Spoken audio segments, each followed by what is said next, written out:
Welcome back, Sparklers, to another episode of Ignite Your Spark. I'm your host, of course, Kim Duff Selby, your editor, your producer, as I like to say, the CFO, the Chief Fun Officer of Ignite Your Spark. That's me. And today, I have someone on my podcast, and I'm super excited, Jonathan DePotter. Now, we are going to talk about something that has never been discussed on this podcast, and it's plant medicine. And it has really come into the forefront. I think Michael Pollan, his book, his information, all of that has brought it out into the mainstream. And I actually know people who have partaken in some of these ceremonies. But Jonathan is the founder of Behold Retreats. And it's a wellness service that facilitates journeys of self-discovery and transformation supported by the scientifically proven therapeutic and spiritual benefits of plant medicine. And we're going to go into that. And of course, he hasn't always done this, so we'll find out how he got into it. Welcome, Jonathan. Thanks for being on Ignite Your Spark. Thanks for having me, Kim. It's a real pleasure to be here.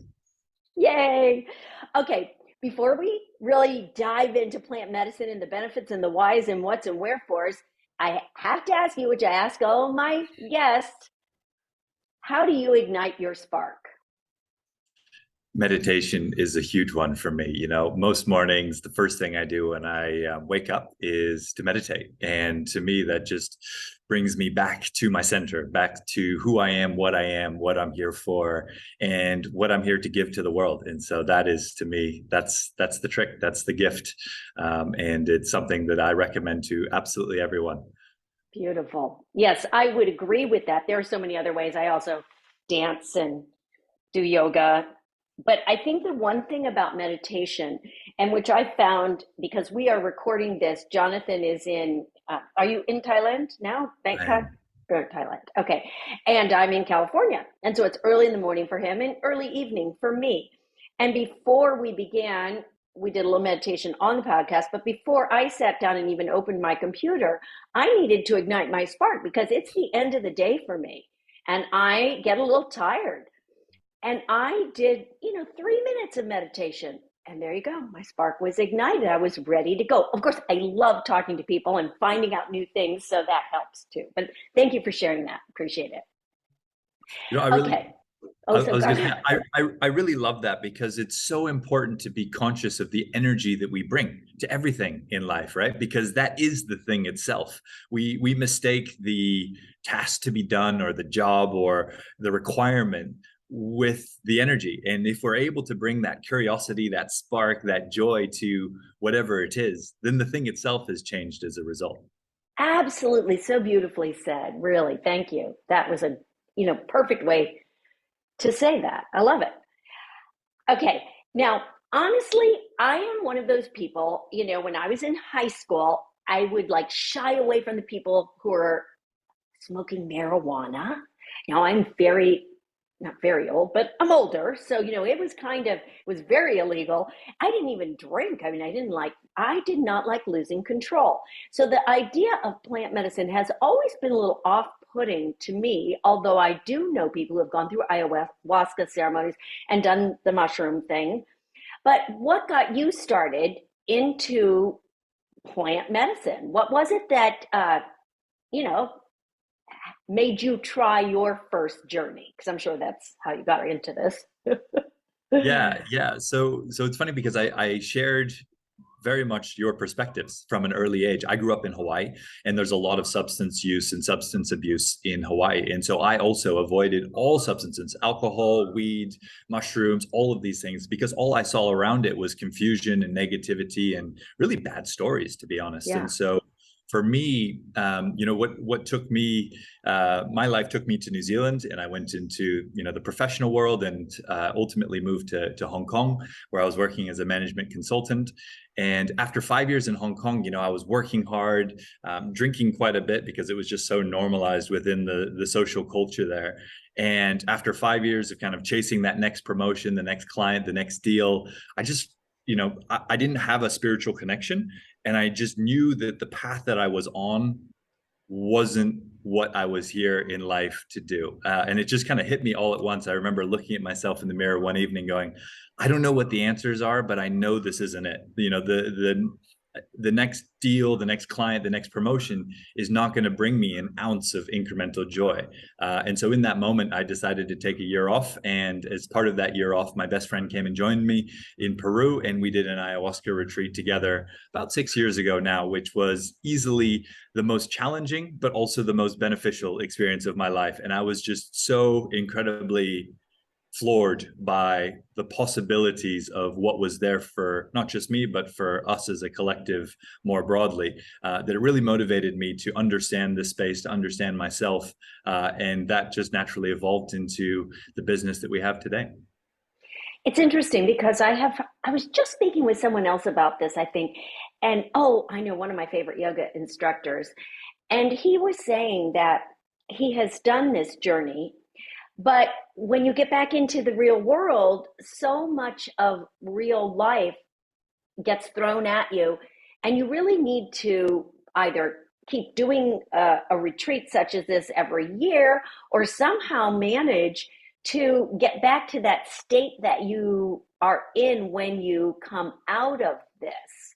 Do you find that to be true? I'm so glad you raised that. 100%. So after my first retreat, I went back to exactly the way that I was before, if I'm to be honest. I wasn't particularly well prepared for the retreat. I didn't have someone to help me, prepare on a dietary or on the mental and emotional front, or teach me any tools that would have been helpful going into that ceremony. And equally, coming out of that ceremony, I had no guidance. So I had just been, the doors have been blown off the hinges into spirituality, and I just had no sense of what to do. And so I just kind of returned to the norm, if that makes sense. And so absolutely, I always say to people, the psychedelic retreats are profound. They're possibly one of the best experiences you're going to have in your life, but it's just the light show.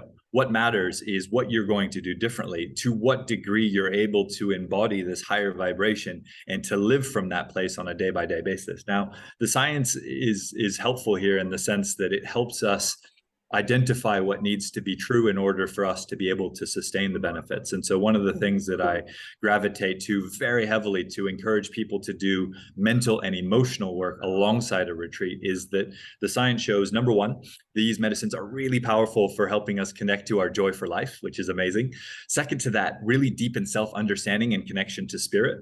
And then third, and most importantly, they do not remove feelings of negativity and toxicity. That's our own self-determination and our own evolution. And so a lot of people come out of these retreats, let's be honest, you've been taking powerful medicines for 3 days. You feel like $1 million, right? You've been flying high. You've probably gone to some very low places as well. But you come out of that experience, wow, life feels so expansive, endless opportunity. I could do anything. And then, as you say, you return to the confines of daily life where, your family expects you to be the same, your job expects you to be the same, and traffic is there. And slowly but surely, all of the same mental patterns and behaviors have returned. And then you're in a position where you think, oh, I need another retreat. And that's not it. It's the fact that you haven't done the work with the retreat that has led you back to exactly where you were before. And so that took me some time and some energy to learn. There's a great quote here that I think bears great significance, which is from Rumi, which is, he who goes without a guide needs 200 years for a 2-day journey. And I think that's particularly true with psychedelics.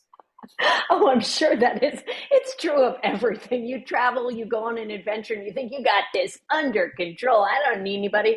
And then you realize how much more beneficial life is when you have a guide, when you have someone to. It's really silly. This is really no comparison, but it's like going to a museum, and you're going along on your own. But if you have a docent guided tour, you are going to open your eyes to the colors, the beauty, the amazing inspiration that is around you. And that's the only thing I can liken it to. Because honestly, I don't think I'll ever do the drugs. I mean, I would love to go on a retreat, the spiritual aspect of it, but the drugs still scare me. I mean, I know that's stepping out of your comfort zone. I'm a big proponent of having people step out of their comfort zone, but I just don't want to do that. I don't want to throw up for 3 days.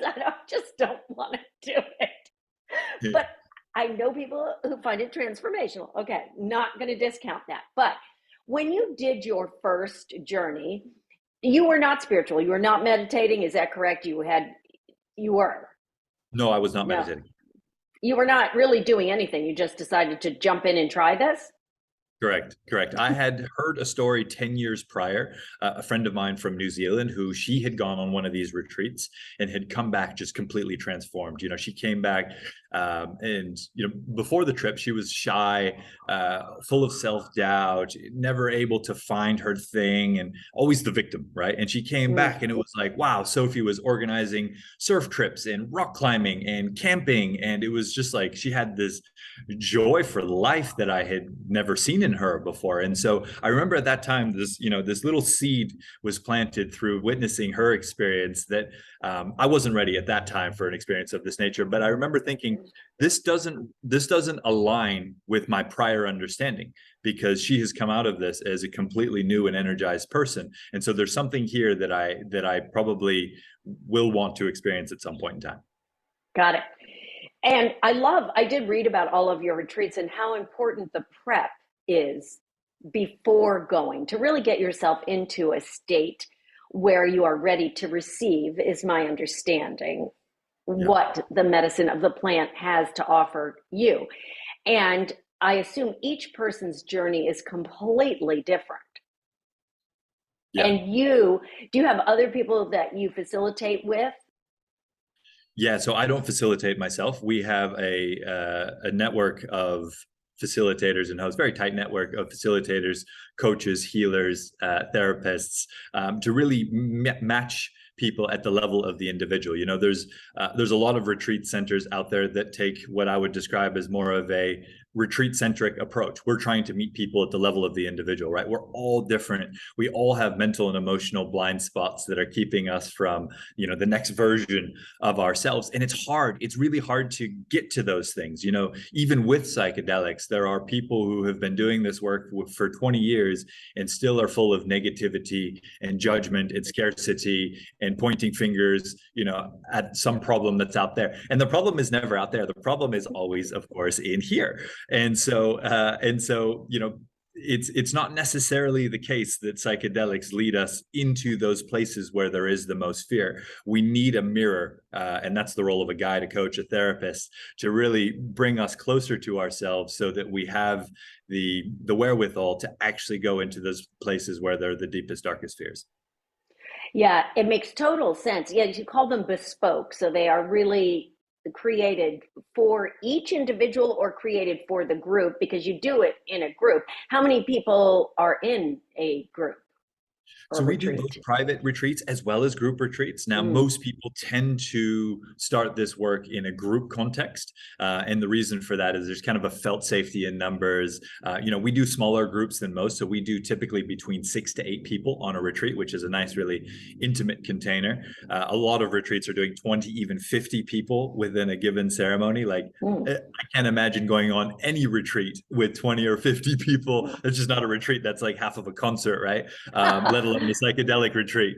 But there you go. So small intimate containers, and then depending upon the medicine, the ceremonies themselves are either a group medicine or it could also be an individualized ceremony. So, for example, we work with psilocybin, ayahuasca, and 5-MeO DMT. With psilocybin and ayahuasca, those are group ceremonies because they're many hours long. Now, with 5-MeO DMT, it's a much shorter but much more intense experience, generally recognized as 4 to 6 times more powerful than ayahuasca. And so when we're working with that medicine, because it's, the peak of the experience is about 30 minutes or so, we're able to individualize the ceremonies and give more one-to-one attention to people over the course of the retreat. Whoa, there's just so much about this. Now, you started this, if I read correctly, in 2020, this That's right. company in particular. So during the pandemic, after the pandemic, well, the pandemic's still going on, so clearly, but I mean, you started this in a very challenging time to start a retreat business. And Yeah. yet, yeah. It was funny. I was planning to take a couple of years off and just work on my own spiritual work for a few years. And so that was actually before the pandemic. I was already stepping out of my old job as the country manager for another consulting firm here in Thailand. And after about 3 weeks of really, doing some work with myself and meditating a lot, just this surge of energy and motivation came back, and it's like, do something to help the world. And so it was like, okay, well, what's the way in which I can be most useful? And this really came through very strongly. And so, yeah, we just got to work. And, a lot of friends laughed at me for starting a travel dependent business at a time at which people couldn't travel. But, it's been going really well, and we've got an amazing team, and we're having a lot of fun. Don't you feel like the trajectory of the importance or the knowledge of plant medicine has really skyrocketed lately? It has, the quality of the journalism in particular over the past couple of years has been incredible. Like, I would have rated the journalism for 2 or 3 years ago at like 2 or 3 out of 10, and now they're really being able to make much more finer distinctions about what is, and that's really important because there's a lot of, dare I say, sloppy work in this ecosystem, and there's a lot of darkness here. So a lot of people have this perhaps naive notion that, like, oh, psychedelics, love and light, and Right. spirituality is the answer to all of our foibles on the 3D realm and blah blah blah. But there's a lot of darkness out there in this ecosystem as well. And so, just helping people be educated so that they can make quality decisions is a large part of what we're about. Whether they work with us or not, that's almost secondary. And isn't it Michael Pollan's book, Change Your Mind? Or isn't that what it's Yes. called? Yes. How to change Yeah. your mind. How to Change Your Mind. I mean, that's my husband's read it. I have not read it, but everybody I know has read it. And that's really part of this big awakening that I realize that I believe that we are in, which is what I've read coming in 2035, the golden age, whatever it is. But obviously, we've had to ramp up everybody's had to ramp up to raise their spirituality, to raise their vibrations. And I love that you do this because you want to help people. I mean, that's why I do this little podcast. I want to help people ignite their spark, try something different in life, and entertain new ideas. And this is certainly a new idea for people. What would you say to those afraid of doing it? Yeah, so I think, when there's a couple of my mentors from the business world, corporate world, some of the biggest, brightest brains, and they're interested, but there's the big fear, right? And the fear is normal. The fear is natural. Like, I no longer do medicine, but I've done about 40 ceremonies over 6 or so years, and I feel fear before each and every ceremony. It's normal because it's an adventure. It's part of any real adventure is fear. If there's no fear, it's not a real adventure. And so, visiting dimensions higher and lower than we've ever experienced before. Wow. I mean, that is, as far as I can tell, I think this is the primary purpose of the human experience, is to expand our understanding of what is to the degree that we can. And so the fear is completely natural. Now, the question that I gravitate towards, and there's no right or wrong answer at the level of the individual. I truly believe that we should all follow our own individual intuition. And divine timing also plays a large fundamental role. And so people do switch from no, no, no to maybe to one day, perhaps even yes. And that unfolds naturally in its own way. Now, that being said, the question that I always come back to for people is your soul ready? And that's a question that only you can answer. And so I think people benefit from being conscious about their own decision-making process in relation to answering that question, because many people make many different decisions in their own ways, and there's no right or wrong way to make this decision, but to really think about how is it that you would seek to answer that question for yourself. And it could be research, could be talking to friends, it could be reading books like Michael Pollan's, could be documentaries, it could be even going and trying to interview people like we're doing now. There's many different ways in which people might, expand their understanding and help them decide whether or not this might be right for them. But there is no selling this work, which is actually part of the great fun and the great beauty. It's like either the soul is calling and the individual resonates with what is being offered, or they don't, and it isn't. And either is totally okay. I read about the retreats. I would like to do it without the plant medicine. See, I mean, I think I could get a lot of transformation just by being on a retreat without ingesting those things that I don't want to ingest. But Yeah. I And just don't. I mean, I really, but everything you talk about in your retreat just speaks to my soul, except for taking that. And not, I mean, I drink a little bit. I don't drink a lot. I don't do anything. I will. take CBD gummies for sleep. I do that, but I'm pretty, healthy, clean, clear body. And it's not because of that. I think I'm just afraid. I think that fear is so big in me right now, which I'm sure it is for many other people, that I guess it's like my soul has to know the time is right. So I guess basically without plant medicine, there are retreats you can do, but they aren't going to take you as deep. Yeah, so the way I would describe this, and I think your intuition there is interesting because people think they're going on a psychedelic retreat. That's not what they're doing.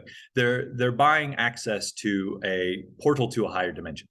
Mm, And so you can experience the profundity that is available through that access to a higher dimension, without the medicine, certainly. And so I enjoy spending our time with our healers without any medicine, because these are people who've put a lot of work into themselves. They're a clear channel. And so in physics, I give a physics analogy. When there's a higher vibration and a lower vibration, the lower vibration is harmonizing up to the higher vibration, the higher frequency. And so I could go spend a week with one of our healers, no medicine, even no words, and there would be this process taking place on an energetic level that is going to have a profound impact upon my being and my energetics. And so what you speak to there is access to the portal, and so a good healer that's well rested and not overworked, and being really valued and recognized for their skills, are opening a portal to a very high place. And so even if we're just there meditating in that context, we're going to have a powerful experience. ooh, yes, I would love to be around those people. I really would. I mean, I really, really would. And I assume there are shamans that you work with as well. Yes, so we work with people who identify by different titles. This is Hmm. it's an interesting and sensitive subject. There's certainly, we have team members that identify as shamans. We have others that would identify as facilitators, others that would identify as healers. Some people who will only do this work in a group context, other people who will only do this work in a private context where they just go really deep with someone over the duration of a week. So there's a lot of shall we say judgment in this ecosystem, and whatever it is that makes people feel safe and to be able to do this work, I'm highly supportive of. So for some people, that's a ketamine clinic in Midtown with white walls, no further than 30 feet away from a cappuccino machine. Okay, that's where they need to start. That's fine. For other people, they want a barefoot 3-day hike through the jungle, and then to be hit with a stick with a shaman before they imbibe medicine. Okay, like, you're fine. That's what you want. Cool. I love it. This is not new. Plant medicine is billions of years old, isn't it? It's not legal everywhere to do these retreats, is it? Correct. And look, there's a good reason for that. There's the way I look at this work is that the whole universe exists inside of us, right? And Hmm. you're a deep meditator, so you know that. And the great fun of this work is that often for the first time in people's lives, they recognize that yes, indeed, the whole universe exists within my being. And so the big opportunity here is to begin to unify the outer world and the inner world, and to play with that, and to elevate our vibration, our consciousness to a higher level of self-understanding. And the degree to which all aspects of our quality of life begins to improve, whether it's the amount of peace, love, and joy, the abundance, the ability to express our genetics, which is all of the things we want in life come from our authenticity, from being able to reveal who and what we truly are. And so to be able to bring people on these journeys to understand that you're at the absolute center of your universe and everything depends upon you, and you're responsible for everything in your life, is like, wow, I didn't realize that this is how the whole thing works. And it's just a lot of fun. Well, I mean, even if you realize that, which is something I realize, it doesn't mean that I practice or believe it every single day. Right. And I can understand how, from what I've heard from other people who've gone through some of these similar journeys, is that you get a lot of clarity. You get a clarity of your purpose. I mean, I Yes. I know my purpose, but I'm always looking for, well, like, how do I get there? And uh, like, okay, well, I know what I'm supposed to be doing, but come on, let's give me some clarity. I can see how it would be extremely beneficial. And you probably see people from all arenas, right? Come to your retreats. Although I'm sure it's also quite expensive because I would think it would have to be. You know, you want people who are going to want to invest in themselves, and you don't want just someone who has an extra, $100 saying, "Give me some of that plant medicine," right? 100%. I'm glad you raised that as well, because the story I sometimes share is that I've spent a large percentage of my life savings on this work for myself. And the last car that I owned, I sold for $300. I don't own a car anymore. And so I think our societal priorities are just completely inverted. And the degree to which we energetically reciprocate with spirit, and money is a way of doing that. There are many other ways of doing it. For example, I believe Vipassana, I think, is an interesting example, right? 10 days of silent meditation. That is a significant energetic, significant contribution. Yeah. But for psychedelics, I don't think that sort of like free, come on down and do some plans is the right model. I think No. people really need to be dedicated to the depths of this work in order to do it. And I think money is just an energy exchange, and I think it's a valid one for the nature of this work. Oh, absolutely. From what I've read about what you're doing and how much care and attention you put into each person and the way you have to do the prep beforehand. I thought that was really interesting. Totally, completely understand it, but that's kind of my jam. I get it. I jive with what you're saying. Even if I'm not going to do that, ingest those weird things. I love it. I love the idea of it. And there's this side of me that's like, oh yeah, that would be the coolest thing on earth for you to do. But then there's that other part of me, and that's just, we all have all those parts of ourselves, which, as you said, when your soul knows, your soul knows. So Yeah. it's Yeah, great. and I would encourage you to follow that thread of fear in your meditation, right? Because Mm-hmm. whether or not you come on a retreat of this nature, that thread of fear has magic on the other side of it. Absolutely, because it leads into something else. I mean, we all have fear about something, and it's all rooted in past, whether it's past life in this lifetime or another lifetime or childhood. So much of our fears are rooted in childhood and those blocks. I get it. And I'm sure you're releasing a lot of that when you're doing these ceremonies and going back to your inner child. I don't know. I say I'm sure. I don't know. I haven't done No, this. you're 100%. Absolutely. Absolutely right. Yeah, just from everything I've read, and I've read, 3,000 self-improvement books. I've interviewed 110 people, and I've read a lot of their books and all that. So that's how I get my information, whatever. All right. Well, before we wrap up, is there anything else that you would like to share about plant medicine, about the journey, about your retreats with my audience? I think I'm going to come back to what you shared before in terms of clarity and the why. Everything in life becomes so much easier and so much more of a joy if we know why. If we don't know why, then then we are at the behest of the outside world, because we are able to be knocked off kilter, and it's very hard to make our own quality decisions for ourselves because we don't have the why filter for whether or not something is aligned with who and what we really are. And that requires a degree of dedication, I would say, to be able to say no to the 95, 99% of things that are not in alignment with who and what you really are. And so you can almost, look at spiritual work in that sense of like what it is that you're willing to say no to. That is beautiful. And I also just want to reassure people, and this is just my intuition speaking, it's not like you're going to get addicted to drugs by doing this. This is not something that, oh, I don't know, I might get addicted, right? I mean, this is totally different. Yeah, so from a medical definition perspective, psychedelics are recognized as non-addictive. It's, people don't come up from, the next day after a journey, wake up and think, oh, I really want to do that again. It's just not, these are deep and intense experiences. And I think, that being said, there are people who come to treat this as a little bit of a crutch, as a little bit of an escape, as a little bit of a bypass, because you can have these very profound, dare we say, enlightening experiences where, wow, you're up there communing with spirit.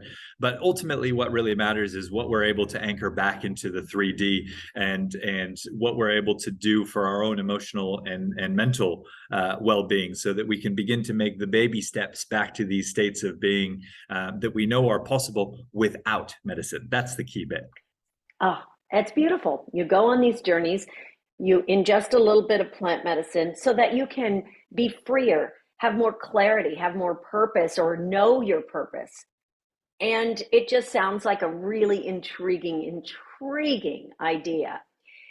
And I will put all of your information in the show notes, but if you want to speak where people can find you easily, so in case they want to hear it. Yeah, you can find us on behold-retreats.com. And we're a little bit different than most organizations after that. There's no big green book now button on our website. You have to speak to a real human being and see if we're energetically aligned. Perfect. That makes great sense. I wish more people were like that in life. And perhaps we're getting to that point, because communicating with someone one-on-one is so important and vital for the energy work that we need to do to move forward. And Jonathan, I appreciate so much what you are doing, because you really are here to help us all move into a greater state of being, to help us ignite our own sparks. And that's my goal, is to help all of my listeners ignite their sparks so that they can then go forward and ignite someone else's. And let's get this whole world filled with light and clarity. Yes? Amazing. Amazing. Beautiful. I love it, Tim. Thank you so much, Jonathan. Thank you Oh for my having me. goodness. And to my listeners, go out and ignite your sparks and look into this. If plant medicine and a retreat intrigues you to ignite your spark, well, you know where to go. Shine on, everybody.